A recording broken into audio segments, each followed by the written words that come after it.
تو case supreme court لے آ گیا، جہاں 10 منٹ کی سماعت کے بعد جو ہے نا حکم امتناعی جاری کر دیا گیا، اور 1 سال کا عرصہ گزرنے کے باوجود مقدمہ دوبارہ مقرر نہیں ہوا۔ اور یہ مقدمہ جو ہے نا یہ جسٹس انعام امین منہاس کی عدالت میں منتقل کر دیا گیا، اگر مستقبل میں حکم امتناعی ختم بھی ہو جائے تو پیش رفت ممکن نہ ہو سکے۔ یہ باتیں عام سی آ رہی ہیں۔ اسلام آباد میں نئے ہائی کورٹ میں نئے ججز بظاہر اس نظام میں کسی قسم کی حرارت یا دباؤ میں آنے نہیں دینا چاہتے، اور جو بھی آ رہا ہے سامنے، جب بھی کوئی کیس جیسے آڈیو لیکس یا ڈاکٹر عافیہ صدیقی کا معاملہ نظام کے لیے جب خطرہ بننے لگتا ہے تو ججز آ جاتا ہے۔ ان کنفرم ججز سے یوں لے لیں کہ ان کنفرم ججز کو یہ کیسز سننے نہیں چاہیے، یہ بار ہم کرتے ہیں، اور ہونا بھی یہ چاہیے۔ اسلام آباد ہائی کورٹ کا لارجر بینچ کا تحریری فیصلہ نہیں آیا عمران خان صاحب اور سہیل افریدی کی ملاقات کے حوالے سے بڑی بات ہے، اور 23 اکتوبر کو لارجر بینچ اپنا سہیل افریدی کی جیل میں ملاقات کے سماعت کی تھی، اور ابھی تک وہ وضاحت نہیں آ سکی کیا ہو گیا۔ اور حسن ایوب کے مطابق ہے کہ عدالت میں پیش کے لیے تحریر حکم کی مصدقہ نقل ضروری ہے، اور جب تک فیصلہ نہ ہو تو مصدقہ نقل کہاں سے لائی جائے۔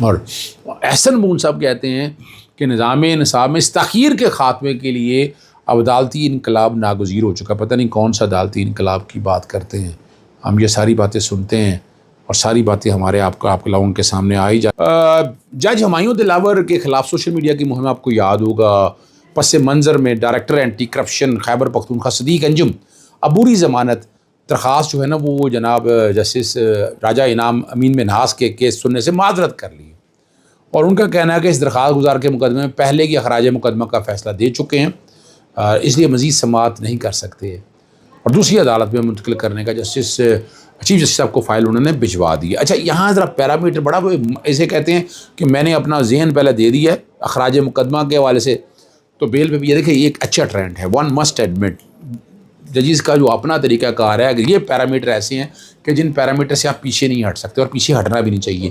یہ اصول وہ والے ہیں جن اصولوں پہ قائم رہنا بڑا ضروری ہے، اور یہ عدلیہ کے لیے بہت ضروری ہے پیرامیٹر طے کرنے کے حوالے سے۔ سوشل میڈیا بڑی ڈبیٹیں چل رہی ہیں اور سارا بہت کچھ باتیں ہو رہی ہیں کہ کون کس کے ساتھ ہے کس کے ساتھ نہیں ہے، نظام انصاف پہ سوال بہت ہیں۔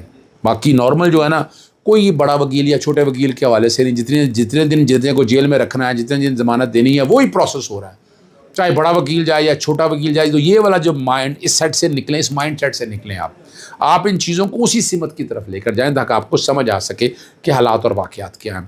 تو یہ جو ہے نا یعنی ہم کہتے ہیں کہ پتہ نہیں وہ جج وکیل آئے گا تو زیادہ بہتر ہو جائے گا، وہ وکیل آئے گا، یار نظام ہی ایسا ہے الٹ پلٹ ہو چکا ہے کہ کوئی وکیل آئے یا نہ آئے، FIA اینٹی کرپشن یا نیشنل سائبر کرائم ایجنسی جو ہے وہ ساروں میں وہی حالت ہے، انویسٹیگیشن ایجنسی میں وہی حالت ہے، سائبر کرائم انویسٹیگیشن وہی حالت ہے، کون کیا کر رہا ہے کیا نہیں کر رہا وہ ہر ایک کو نظر آ رہا ہے، اور حالات کیا ہیں وہ بھی ہر ایک کو سمجھ آتی ہے۔ اور آخری بات کی طرف چلتے ہیں، آپ کو مشرف زیدی جو ہے بڑا نام سنا کرتا تھا، وزیر اعظم شہباز شریف کا ترجمان مقرر کر دیے، اچانک نہیں ہے بلکہ ایک طے شدہ عمل کا نتیجہ ہے کہ گزشتہ کئی ماہ سے وزیر اعظم کے کوآرڈینیٹر کے طور پر وہ فرائض انجام دے رہے تھے، اور ان کی نئی ذمہ داری مؤثر کارکردگی اور کامیاب رابطہ کاری کا تسلسل ہے۔ اور اس نوٹیفیکیشن کے مطابق مشرف زیدی کو جو ہے نا غیر ملکی میڈیا کے لیے وزیر اعظم کا ترجمان مقرر تعینات کیا، جبکہ وزارت اطلاعات و نشریات اور کابینہ ڈویژن کو اس ضمن میں کارروائی کی ہدایت دی گئی ہے۔ 9 فروری کو مشرف زیدی نواز شریف کے انتخابی فیصلوں پر تبصرہ کرتے ہوئے کہا تھا کہ بڑے رہنما کے لیے اپنی سیاسی میراث کو نقصان پہنچانا افسوس رہا۔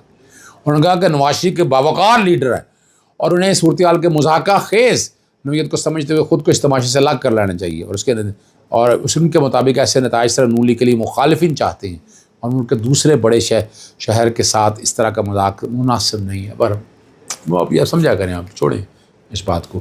اطاعت آرڈر نے مشرف زیدی کو ترجمان مقرر کیے جانے پر خوش آمدید کہتے ہوئے کہا کہ وہ ٹیم کے قیمتی اضافہ ہیں، اور چند ماہ میں ان کے ساتھ کام کرنا خوشگوار تجربہ رہا۔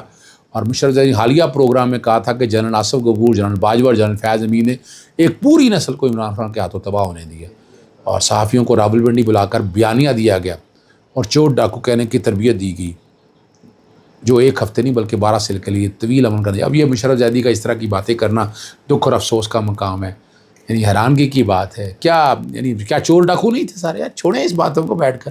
مشرف زیدی صاحب آپ نے اپنی ساکھ ہی ستیہ ناش کر لی، یعنی کیا ساکھ رہ گئی آپ کی؟ کیا رہ گیا وجود آپ کے پاس؟ کیا باتیں رہ گئی آپ کے پاس؟ کچھ نہیں رہ گیا آپ کے پاس، آپ صرف باتیں ہی رہ گئی ہیں، وہی باتیں لے کر آپ پھرتے رہیے گا ذکر کرتی رہیے گا لیکن سمجھ آپ کو پھر بھی نہیں آنی. سمجھنا بہت ضروری ہے. آگے حالات کیسے لے کے جانے ہیں یہ فیصلہ کیجئے گا. ملک کے ساتھ سنسیئر ہونا ہر ایک کا کام ہے لیکن قول و فعل میں تضاد نہیں ہونا چاہیے. قول و فعل میں تضاد انسان کی تباہی اور بربادی کی نشانی ہے. اس سے بچنا ہماری بھی ذمہ داری ہے, آپ کی بھی ذمہ داری ہے. اجازت چاہتا ہوں. السلام علیکم. اللہ حافظ. پاکستان زندہ باد.